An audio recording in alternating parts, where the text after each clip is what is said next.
था।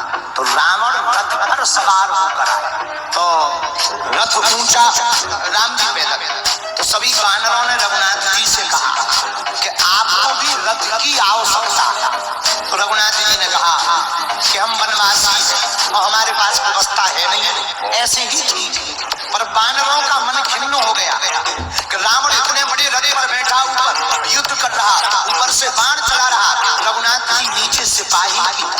वानरों के मन के खिन्न को देखकर हनुमान जी बोले, सरकार अगर आपकी आज्ञा हो तो इन वानरों को आप प्रसन्न कर सकते हो। राम जी बोले कैसे? रघुनाथ जी बोले कैसे? हनुमान जी बोले आपका सेवक रथ बनने को तैयार है, आपका रथ तैयार है।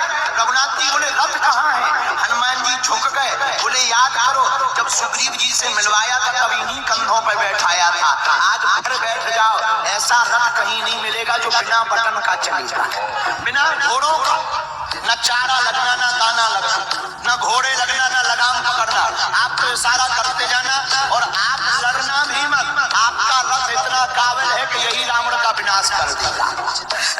राम जी सुनकर के बड़े मुस्कुराए। तो राम जी ने वानरों की प्रसन्नता के लिए हनुमान जी के कंधों के ऊपर राम जी रघुनाथ जी बैठ गए। अच्छा बैठे कैसे? दोनों पैर इस तरफ लटका दिए। अब राम जी ने जब लटकाए तो सिर को पकड़ लिया।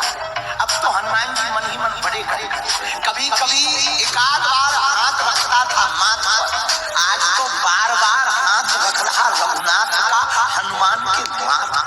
दोनों चरण कमर रघुनाथ के हनुमान जी के पक्ष स्थल तक लटक रहे, हृदय तक लटक रहे। और दोनों चरण कमल जब लटके तो हनुमान जी ऐसे जकड़ लेवे जैसे कोई बालक अपनी मेले में खोई हुई माँ को देख करके माँ के शरीर को जकड़ लेता है, दोनों चरणों को जकड़। तो किसी ने हनुमान जी से कहा कि आपने राम जी के जोर से, इतने जोर से चरण क्यों पकड़ लिए? हनुमान जी बोले दो कारण, क्या? एक ये गिर ना जाए, तो दूसरा मुस्कुराते हुए बोले क्या गिरने का डर है? बोले नहीं, इनके गिरने का डर नहीं है, हमारे गिरने का डर है। बोले मतलब? बोले ये तो ब्रह्म है, ये गिरने वाले को बचाते हैं, लेकिन कहीं ऐसा ना हो वाहन ही गिर जाए। और जो इनके चरण पकड़ लेता है वो फिर कभी गिरता नहीं है। हनुमान जी ने चरण कमलों को जकड़ दिया।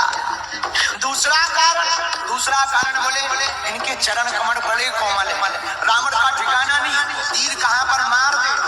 और हनुमान जी का अंग, हनुमान जी का देह वज्रांग देह, वज्र की तरह है। तो हनुमान जी कहते हैं रावण अगर तीर मारेगा भी तो रघुनाथ जी के चरणों तक नहीं जा पाएगा। और हुआ भी यही, रावण ने बहुत तीर चलाए पर हनुमान जी के हाथों में लगकर ऐसे मुड़ करके वो तीर गिर गए हो जैसे किसी भारी भरकम पहाड़ की शिला से टकरा गया। युद्ध हो रहा, युद्ध होते होते हनुमान जी ने पर्वताकार देह को किया। जब पर्वताकार देह को किया तो रावण नीचे हो गया, राम जी ऊपर। तो पहले रावण ऊपर था, राम जी नीचे थे। ये वाहन का कमाल है, जो व्यक्ति बड़ा ऊंचा वाहन पकड़ लेता है वो 1 मिनट में दुश्मन को नीचे कर देता है, खुद ऊपर हो जाता है। ये साधना का कमाल। हनुमान जी ऊपर हो गए, पर्वताकार देह धारण की। अब राम जी ऊपर से तीर मारे, रावण का दिमाग खराब। रावण का दिमाग खराब क्यों? रावण को लगा एक यही बंदर है जिसने हमारे पूरे खेल को बिगाड़ रखा है। न ये लंका आता, न जानकी जी का पता लगाता, न ये लंका चलाता, न ये युद्ध हो पाता। रावण को लगा बाकी तो सब ठीक है, हमारे लिए खतरनाक कोई नेताजी है तो वो यही है। रावण ने आज नाराज हो गया। रावण ने सोचा एक काम करें,